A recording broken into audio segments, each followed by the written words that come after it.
If you remember last year, when I introduced Dr. Espay, I printed out his CV, and I went, and he said, "You really shouldn't have done that." And I said, "But I needed scrap paper." So Dr. Espay comes without any introductions, right? We all know and love him. He is the cutting edge on any research, any opinions you want about Parkinson's disease. He has it, he lives it, he dreams it, and he talks it. So Dr. Espay.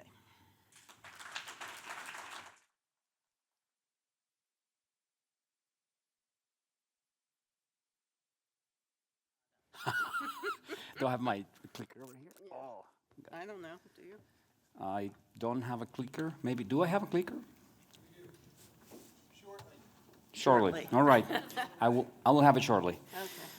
Hello, everyone. I am Alberto Espay. Oh, thank you. Thank you. And I do get the joke often that the next presenter needs no introduction, therefore I won't present him. I get that all the time. But I'm very happy to be here. I'm always interested in talking to my people because I'm a doctor. I see patients with Parkinson's disease. That's what I love to do.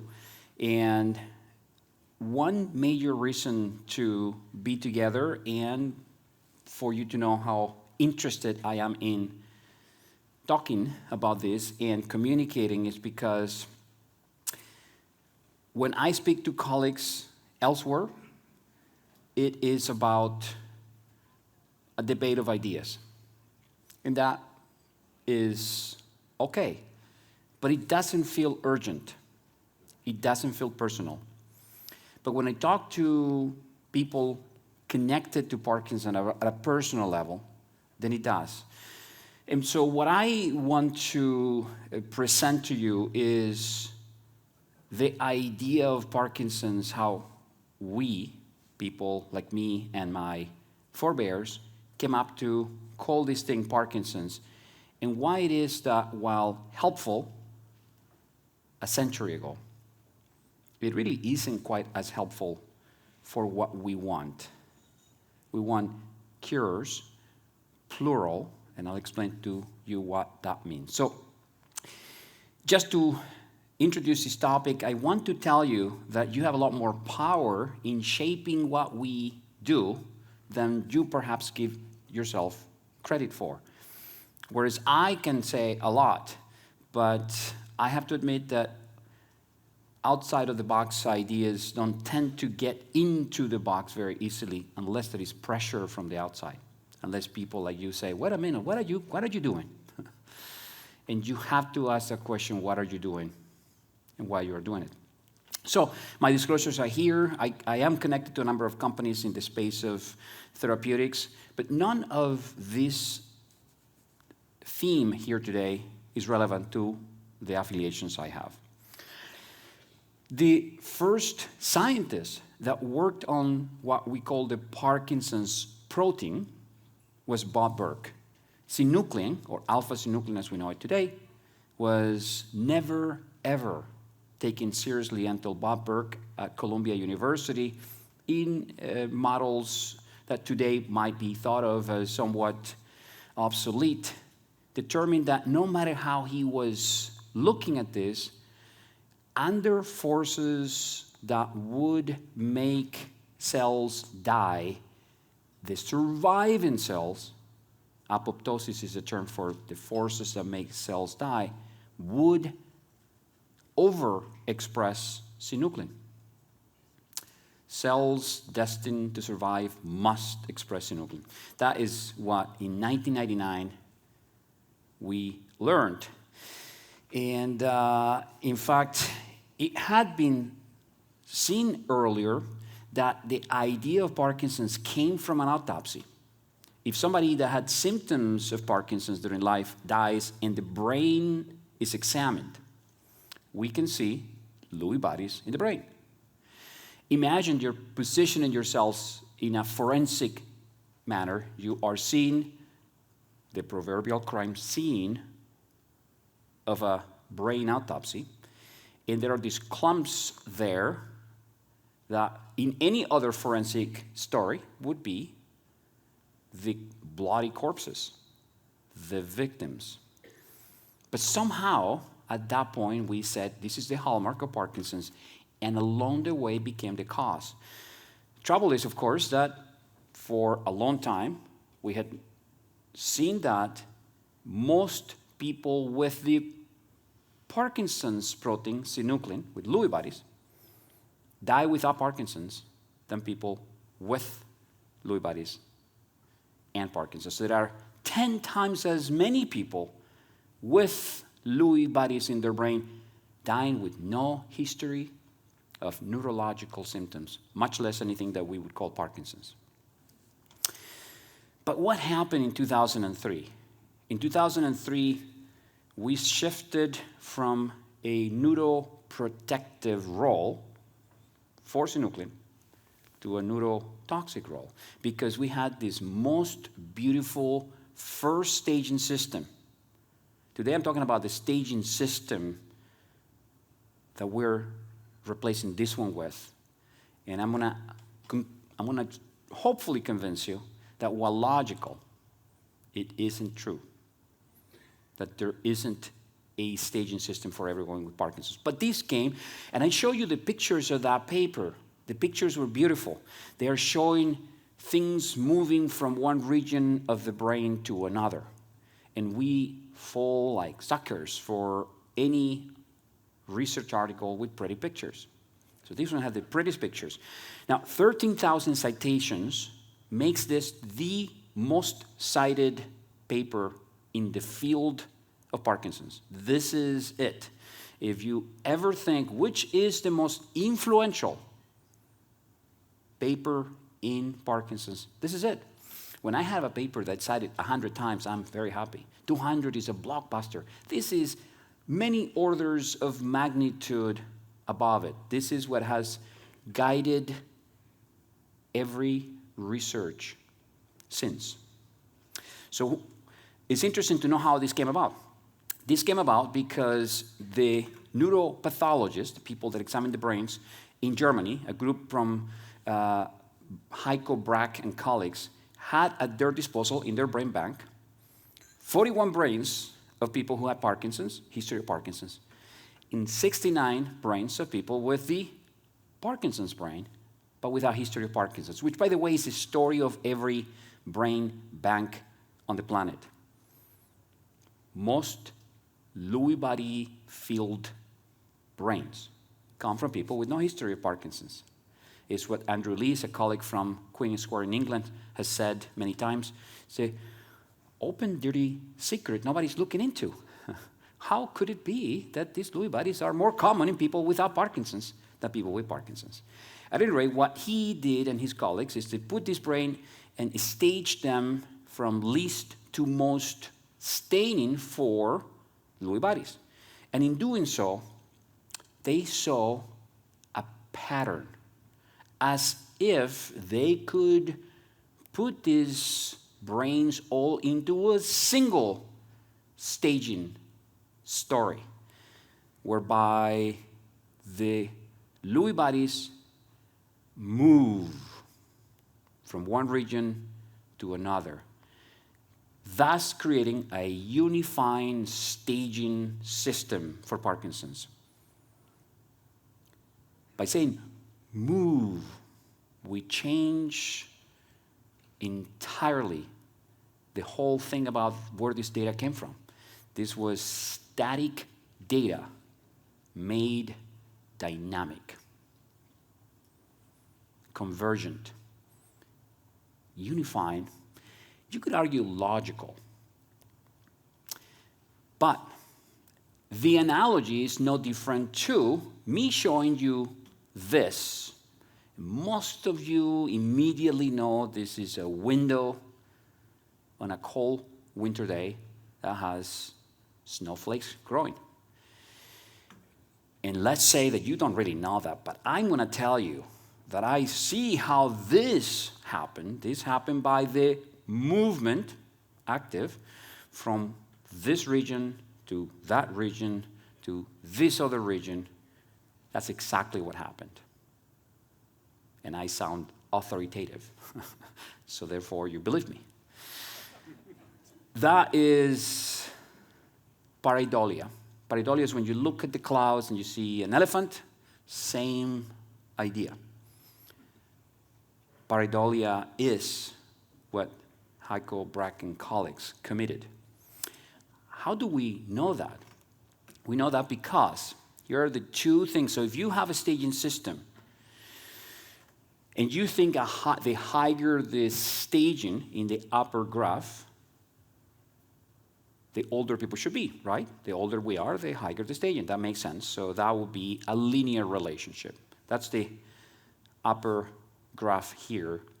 The lower graph is showing you that the pathological staging, the stages into which we think Lewy body progresses, should roughly correlate with the clinical staging. And by the way, you can see that the first two stages, 1 and 2, is what Brack had said, we don't yet have the disease, it's brewing. And just when it gets to stage 3, then it reaches the midbrain in its cephalad course, and that is when the midbrain cells that manufacture dopamine die, and that is when we will get Parkinson's. So therefore, the stages 3 through 6 would be the ones that correlates with the clinical stages if the staging system was true.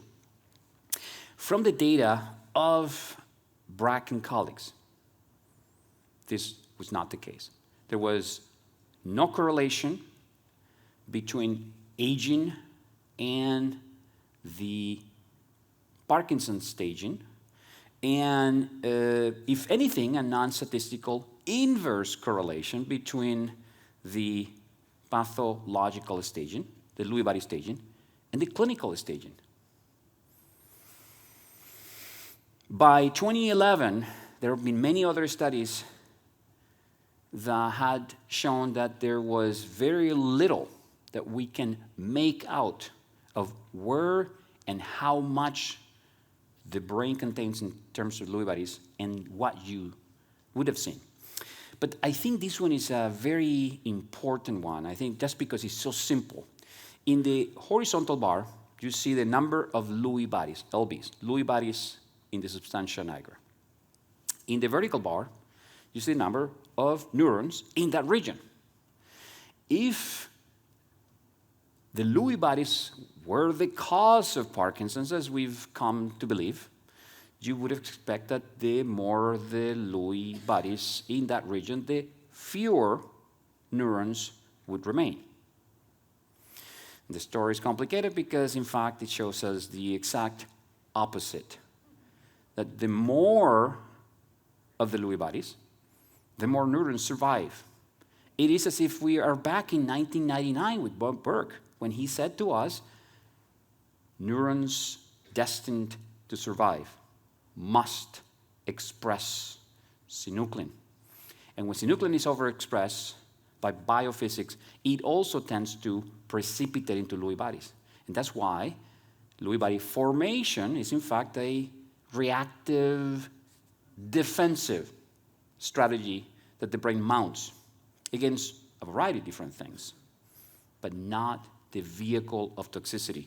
Because if so, by now, we would have already long seen that the more the Lewy bodies, the worse the cell loss, the faster the progression. And that isn't true. If the ideas we have on which we have inspired our research are logical, compelling, but false, nature doesn't give a damn. We cannot build treatments for people with Parkinson's out of a house of cards. It just can't happen. And more money into these ideas is not going to solve the problem. And I think a key message here is to tell you that we always say there isn't enough investment into Parkinson's. There are not enough trials. Trust me, there is enough investment into Parkinson's. It's not about how much we're investing, it's where we're investing it. So the story is as if Parkinson's begins with the Lewy bodies. This is what you would see in a microscope. And this is what we have blamed as the villain of the story. And we humans love stories in which there is a villain against which or whom to galvanize. But this is not the beginning, this is the end. The beginning is something that is different in different people. The beginning of the Parkinson's in Mary is going to be different to the beginning of Parkinson's in Jim and George. Because every one of the individuals coming with Parkinson's disease have a different form of expression, have a different biology. Now, what's common, though, is that the protein alpha-synuclein in its normal state reacts against whatever it is trying to cause troubles. And in that process, it transforms into Lewy bodies. But if the reason why this transformation occurs persists, and the brain doesn't fill up the coffers of enough of the protein, then disease begins to appear. But remember, 10 times more of us are having Lewy bodies as we age than the Parkinson's we have framed these Lewy bodies to lead into. And it's interesting that I have to tell to a group of scientists, when I talk about this, that proteins can only function when they are normal. This is a truism. You don't need to do experiments to show that. But it has to be said because we forget about the loss of normal synuclein. We think that the accrual, the gain, the accumulation, all language meant to imply a gain of toxicity of this protein is the problem. And anything that relates prior to that must be irrelevant. And so when synuclein aggregates into Lewy bodies, it transforms from its normal and functional state to its abnormal, no longer functional state. But the story we've said to ourselves is that when it happens to transform, it goes from normal to toxic. That it is not that proteins just lose their function, it's that they acquire toxicity. And it turns out that synuclein is a protein that has been preserved by evolution forever, millions of years before we humans came to Earth. And it is in almost every cell of our bodies, which is why if you do a biopsy anywhere, you can find synuclein. And it might be aggregated because it is reacting. Synuclein, turns out, among its many functions, is part of what we refer to as the innate immune system. It is there. It's one of the first proteins that react against anything. The reaction is defensive, protective, not disease-causing.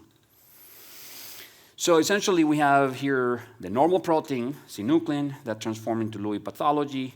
The only marker that we know in the research of Parkinson's that in any way tells us about progression is how low the levels of synuclein are. The lower the levels, the faster the progression. But we have a test called the seed amplification assay, and this is what the Michael J. Fox Foundation has argued is the breakthrough.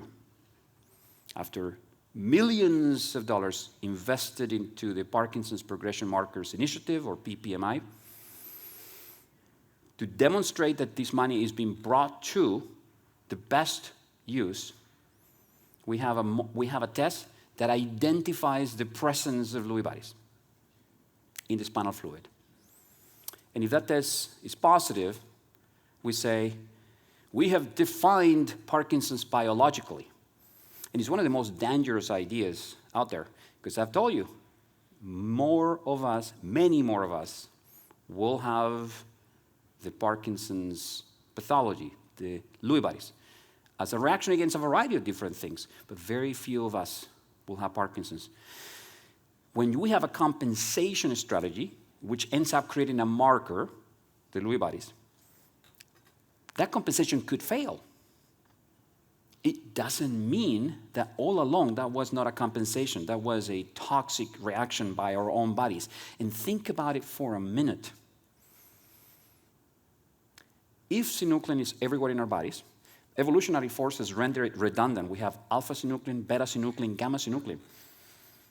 Do we think that this protein was preserved so that we would have our own built-in toxin from which to generate this thing that we're going to call Parkinson's? If you look at this brain for a moment and just pay attention to the brain, you might see the brain has changed.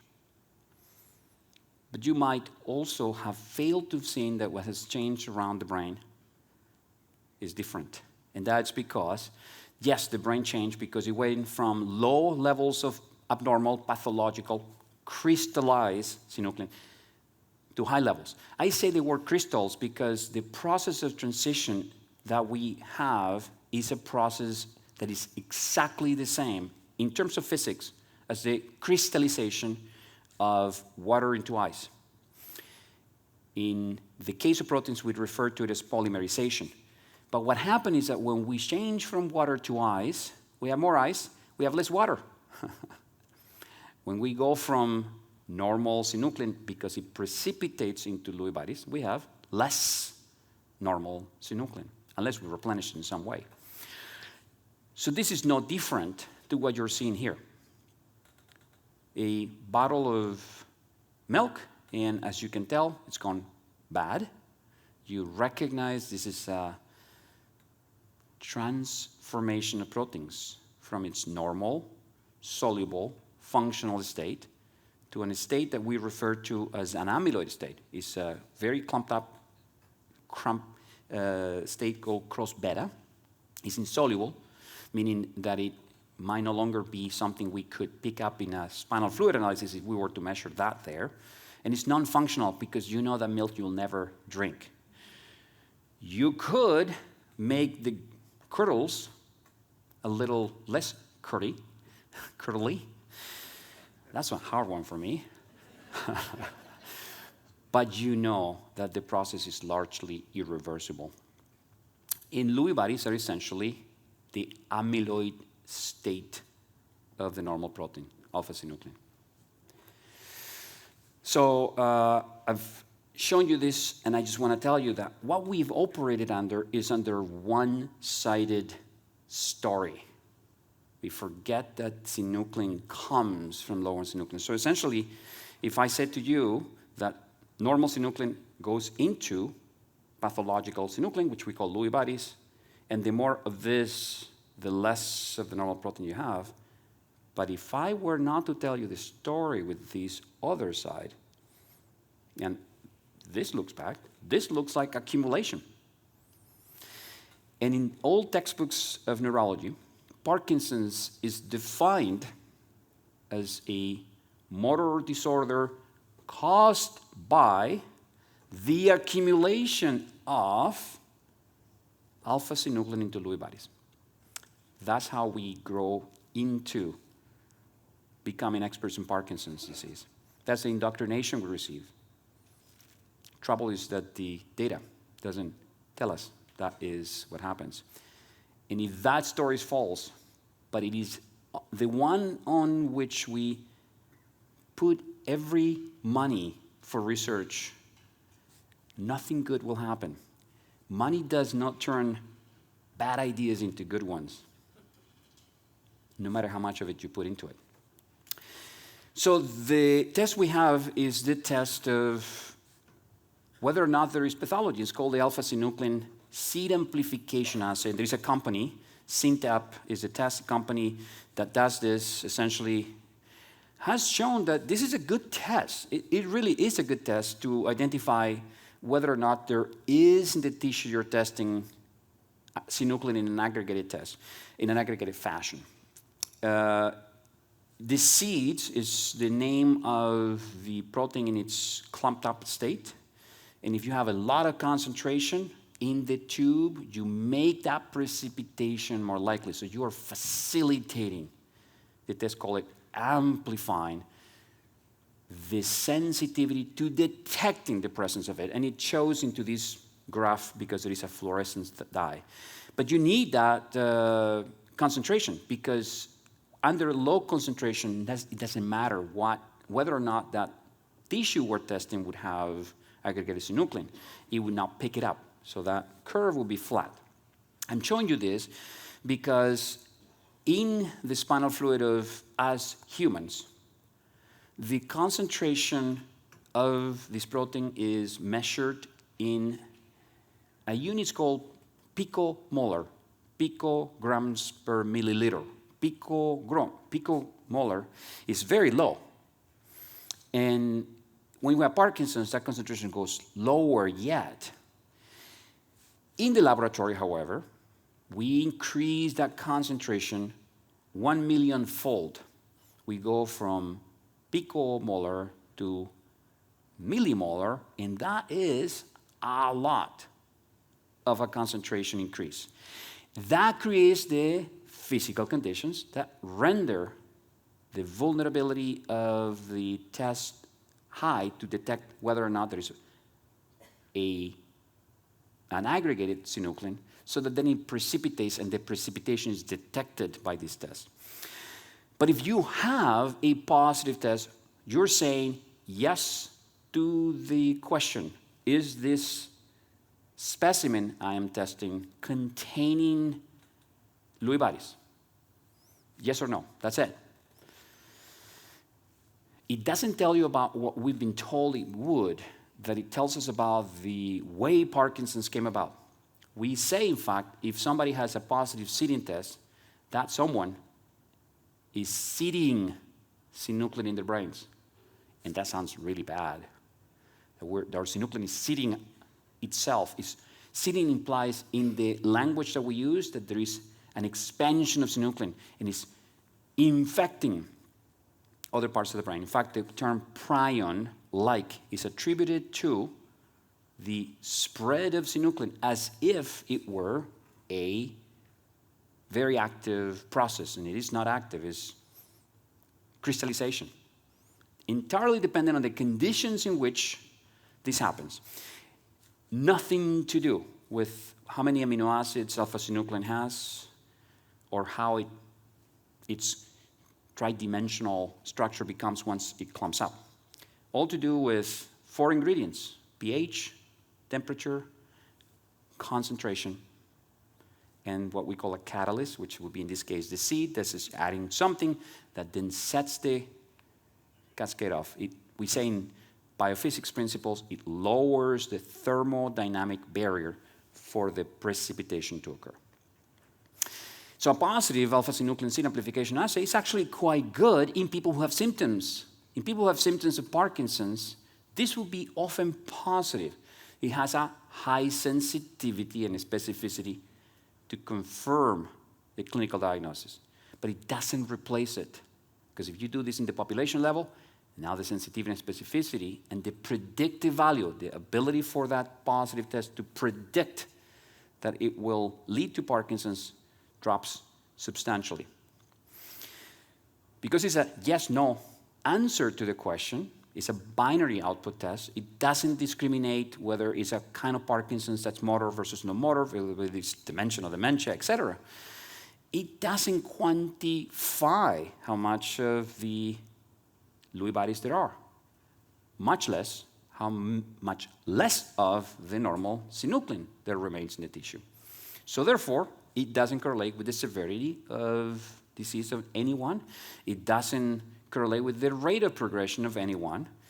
It isn't helpful for the core need of precision medicine, which is biological subtyping, is to understand how people are different from one another, not how they are similar to others. And it definitely cannot be used to monitor any kind of treatment, because once you're positive, that means your body is reacting against something. And remember, more often that reaction is successful. more often the formation of Lewy bodies is homeostatic. That means defensive, protective, good. So all of that to come to the second breakthrough that the Michael J. Fox Foundation is telling us. If you have a positive seed amplification assay, that's the S plus in this staging system. Now we're in the new era staging system. You have A, biologically defined Parkinson's, and B, you are at least at stage 0 of Parkinson's. And this has 3 single letters in this case. S for the positive seed amplification assay, D for a positive or negative DAT scan, and G for a positive or negative genetic test. And by the way, positive or negative just mean, in this case, just one genetic test, the gene for synuclein. Positive, negative. And then FX is actually, what kind of matters is the symptoms, FX functional. So of course, then essentially from stage 0 to 6, you will see that it goes from FX minus all the way to FX plus plus plus. Means you really have a lot of symptoms. That's the only one that kind of makes sense, right? In the staging system, you would think that the more symptoms, the worse you be. Now, this assumes, as I mentioned, that S plus means disease, and I hope by now you know that isn't true. This also assumes that 2 letters is worse than 1 letter, and that's not true necessarily. This also assumes that this accrual of letters progresses rightward only, and that isn't true. This assumes a linear progression, may or may not be true. And it turns out that when this staging system was applied to the PPMI, the Parkinson's Progression Markers Initiative, using the first 5 years of data, it showed, number one, that 70% of patients or greater were already at stages 3 or greater, the stages in which we now have symptoms. Levodopa, which, as you know, is a very powerful symptomatic therapy, led to stage regression. People who were stage 4 moved into stage 3. People who were stage 5 moved into stage 4. That makes no sense. And much more importantly, that all of the markers of cell degeneration that we use for research, serum NFL is neurofilament light, A beta 42 in spinal fluid, tau, total, and phosphorylated, all of these did not differ across any of these stages. So in other words, this was a falsification of the staging system. I actually put out a letter with a number of my colleagues to say we should not hold on to this staging system because the validation study doesn't validate it. And the response was damning. All of the arguments that Espay and colleagues have given us are in fact further proof of the validation of this staging system. You see what you want to see, but if it ain't true, it won't help our patients. And research should not be about me being right and everybody being wrong. Nobody cares who's right or wrong. I've been wrong too many times. I've told my patients that 3 years ago I thought I saw X disease, and now I think it's different. It might be that I thought it was Parkinson's, now it's different. And I don't think I've not yet been penalized by anybody saying, wait a minute, then that means this is terrible. You're changing your mind. I changed my mind because the data changes, because the data must change us. And all of my patients deserve us, me included, not to be married to any ideas. We have to pursue the truth because only by searching for the truth, our patients will be liberated. And it's, again, not about this. The ideas that I'm telling you about might be all false too, but at least they are a completely different view of where we've been. Because we have nothing to show for the millions and millions of dollars invested. And while we can blame the molecules we've used, the tests we've used, the design and execution of our trials, we also have to look at the ideas that inspired all of that effort. And this is where you make a difference. If I say what I said to the Michael J. Fox Foundation, yeah, Dr. Espay, yeah, I'm sure, interesting ideas. We've already looked into them, and it's not, I think that you're missing a few things here. But if you speak up to the Michael J. Fox Foundation when they send you a mail saying, we're so much closer to the cure thanks to your gift, that's powerful. What are you doing? Has it ever been demonstrated that this test of pathology would change anything if we know that pathology already is not the cause of Parkinson's, is the cause of living? Not even, it's a consequence of living. It's a marker, not a maker. We've conflated that. And we have already been quite successful at changing the marker quite well. We just have nothing to show for it. And by the way, if you do this test at a population level, many, perhaps most people, will not develop Parkinson's, and yet they're branded as having biologically defined Parkinson's. And they acknowledge this. Individuals in stage 1A, which is positive alpha-synuclein seed amplification, asymptomatic, could remain in this stage indefinitely. This is a quote from their staging system. Wouldn't that alone invalidate that staging system?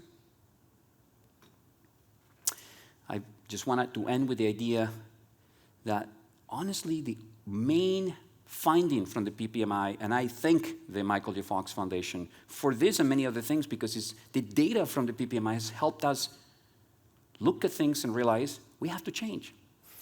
But the one thing that to me has been very important is to recognize that the only marker that we currently measure that's telling us something about progression is how little of the normal synuclein we can measure in the spinal fluid. The lower the levels of synuclein, the faster the progression. And it makes such good sense. We are losing synuclein in the process of it being reactive, defending us, not trying to cause disease, defending us. So it behooves us to think of ways to prop it up. So just to end, this is a way to think of Parkinson's that is holistic. It just doesn't look at one side and forget us about the other one. Here we say there is a cause that varies from Mary to Jim to George. That is the source of future precision medicine. Currently invisible in research, except in Cincinnati, in our Cincinnati cohort biomarker program. That's what we're trying to look at what makes each of our patients different, unique, separate from others with the same diagnostic label. But that cause is leading to a reactive precipitation of normal synuclein into pathological synuclein.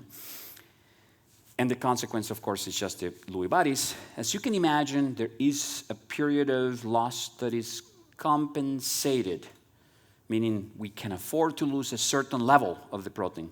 But at a certain point, we go from no symptoms to symptoms because the levels of the normal protein drop below a certain threshold of compensation, and disease appears. Rescue medicine is what we could do here, is the increase in the levels of the normal protein. We have demonstrated that this is experimentally feasible in animal models, so we have preclinical evidence that this is true.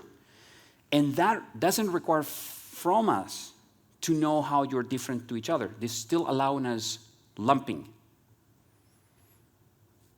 Now, splitting is mandatory for precision medicine. Splitting means that what's going to cure Mary's disease might be irrelevant to Jim and George because the cause of the disease is different, but that is where we're heading into. That's what we need to. So the master plan is, number one, we have to move as a society away from clearing the bad stuff as we think is bad, recognizing what we've called the bad stuff is the markers of a reactive brain, and moving to protein replacement strategies. It behooves us that in a process of loss, what we're losing is what we need to replace. And that's called rescue medicine. We also must determine how is it that each of us are unique. And that model is best from the field of oncology. Let's imagine that I'm an oncologist just delivering a diagnosis in an oncology mindset. Based on everything we're seeing here today in your examination, you have something called Parkinson's disease. I have no idea what it means. We have to do this test, this thing, to find out what disease you actually have. We're going to call it Parkinson's disease, just like we would call it brain cancer, brain cancer or liver cancer or breast cancer, right? In the model of oncology, a disease that we're giving a label to, the oncologist immediately admit it's unclear what it means to that person. So we would say that to someone and then hasten that by saying,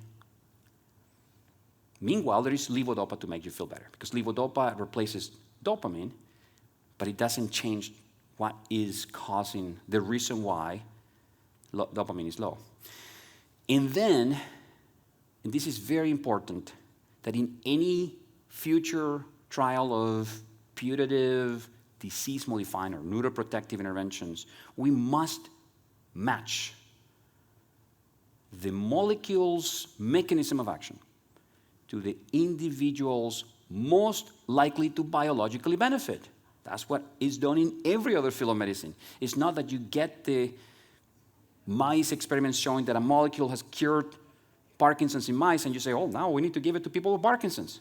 So here's where if anybody invites you to a treatment trial for slowing Parkinson's progression, your question must be, why me? Well, because you have Parkinson's and you're kind of early, so you're in a good situation. No. Why me in terms of benefiting from a therapy, and why would I benefit more than others?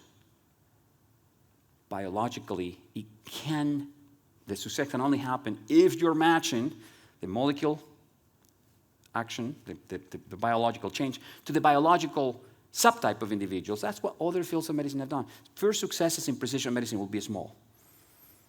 But then we grow from there. That is what has been done. And that's precision medicine. Of course, these two things do not need to be separate. We can grow them together. That is what we're also doing at the University of Cincinnati. With that, I thank you very much for your attention, and I hope that I've left some time for discussion. I've left very little. I took a little longer. I apologize, Chris. That's quite all right, Doctor. Thank you very much. And we do have time for questions. So we'll ask that if you have a question for Dr. Espay, if you'll raise your hand, we'll bring the mic to you. And we have a couple right here. Hi, Dr. Espay. Do you have anything on a positive note? Oh, okay. So thank you for that question. I have a problem with empty hope. I could say to you, guys, be hopeful, there will be a cure. I grew up with that. I like warm and fuzzy things. Hope without a scientific basis is empty hope. To me, the most positive message is that these ideas that I've pointed out to you are beginning to change the field. 5, 6, 7 years ago, I was a bit on the crazy side. I'm not on the crazy side anymore.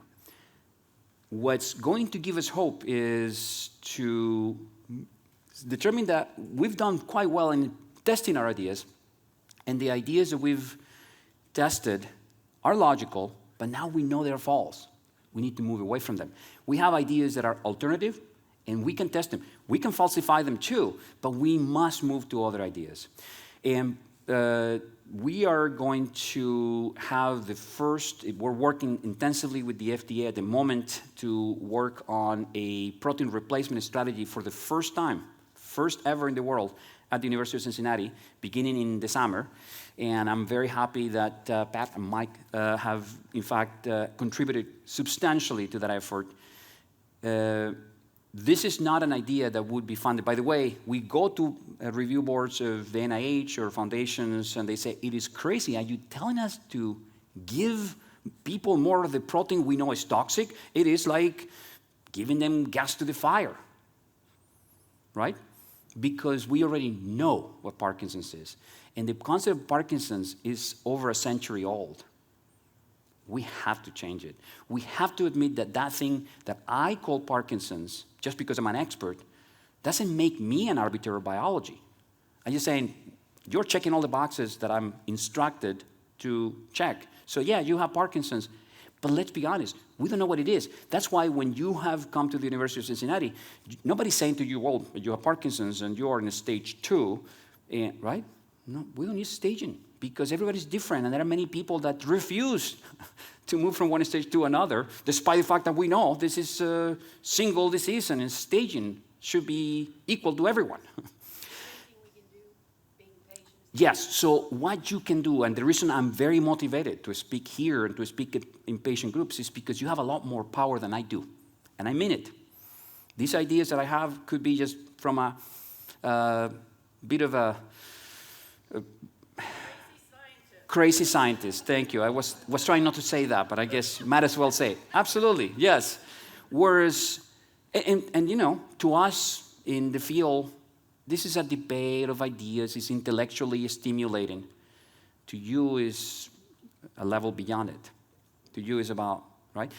And by the way, ideas are good, but ideas must all be, if scientific, falsifiable.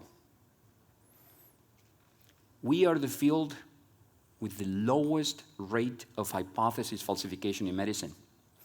When trials fail, it's not that ideas were problematic. It's that the molecule wasn't good enough, the dose was too high or too low, that the measurements to capture change were insensitive, that the penetration of the molecule in the spinal fluid was not adequate. It's always about the problems, right, with that. Or the patients were too advanced. We need to give them much earlier. And while early might be better if we know what we're doing, early has never been the solution to a problem that wasn't in any way moved in the disease stage. In cancer, you get people that the cancer gets better, get maybe slowed. The connection is made between the intervention and who those people were. And then that creates an assay that we can bring to early and now select those individuals that therapy later worked very well, and now we can even prevent their cancer. But the idea, like, we fail here, but if we were to give all of these failed therapies early, that won't work. So I think one of my simple pledges when I go to speak in scientific groups is to say, what will it take to falsify this idea? And when I ask a question, sometimes I get the answer, well, that's a weird question. Well, every trial has a hypothesis. If so, what would be the trial results that if we received it, we can falsify the idea? And it's very hard to do. So the power that patients have is that you don't have to get the false hopes, right? Because it's nice, and I think that's why the Michael J. Fox Foundation is so effective with the fundraising. They tell you that they're there until Parkinson's isn't. It's a beautiful, warm idea.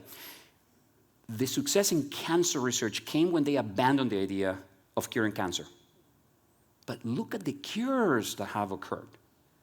Once it was clear that breast cancer was not one bad disease of the breast, but many, then, this was just in the early 80s. And now we have a universe in which 75% of breast cancers fall under 20 different molecular biological classes with treatments, and in many cases, those treatments are curative. So when you ask, when are we going to cure Parkinson's? That's not the right answer, the right question. Because everybody's going to give an estimate. And since I was a medical student, people say, oh, it's going to take 5, maybe 10 years. That's baloney. In 2017, the 200-year anniversary of the shaking palsy, the essay that Dr. James Parkinson's put together on 3 people he examined, and 3 he's on the street. Somebody, a big professor, 2017 was asked, how close are we to the cure? This is what he said. Well, when you work on puzzles, you know how is it that you start working on the corners, and you look at the edges, right? We have the corners and the edges all figured out. Is that warm and fuzzy to you? It sounds like it sounds right? It's a beautiful thing to say. So I want to make sure that hope is centered on science and centered on evidence, and that we are not about who's right and who's wrong. It's about pursuing the truth, and you should demand it. You should demand it. For when the Michael J. Fox Foundation says, we have a breakthrough, it's going to get us closer to the cure. It's exactly the word. You have to explain, how? How is that getting us closer to the cure? And will there be a cure? I was told that Parkinson's is different, that no two people are alike. And we have that cognitive dissonance that we need to break away from. We can say to someone, you have your own brand of Parkinson's. Don't compare yourself to anybody else. Next sentence. Be hopeful, there will be a cure for Parkinson's. And if you're discerning, you say, well, hold on a second, you just said that I was unique. How could there be a treatment that will work just the same and everybody as unique as I am? We cannot have it both ways. We cannot be warm and fuzzy in every sense. We have to recognize Parkinson's is a problem that will be solved, and the moment we recognize everybody's different.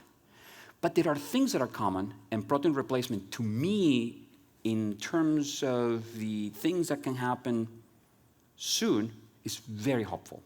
Very helpful. It's been super hard to do because this is happening as a result of philanthropy. It couldn't happen otherwise. It couldn't happen otherwise. But thanks for that question. It gave me an opportunity to expand a little bit more.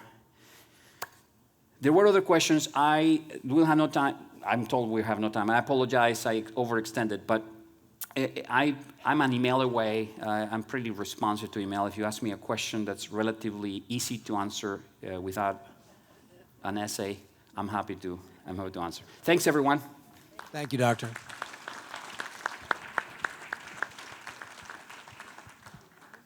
With that, we will thank all of you who came. That was a great question, by the way. Thank you. We'll thank all of you for coming this year. I will keep the commercial really short. Steady Strides happens in September 19th. It happens at the Lindner Family Tennis Center again. We were there for many years, had to go away for a couple while they were renovating, but we're back there. You can simply go to parkinsoncincinnati.org and look for Steady Strides, and you'll have the opportunity to learn about the race, how to put together a team, how to register, etc. Or, as you're leaving, I think there may be still a few handouts about Steady Strides. Other than that, thanks for spending your Saturday with us. It's always wonderful to get our community together. We appreciate your coming today. If you have evaluations, you can just leave them on the table. We'll pick them up as we clean up. If you have any more hearts for Maureen, you can also leave those on the table, and we will grab those. Thanks, everyone. Have a great weekend. Hopefully, it looks like the sun's out, so we'll have a nice weather with you. Bye now.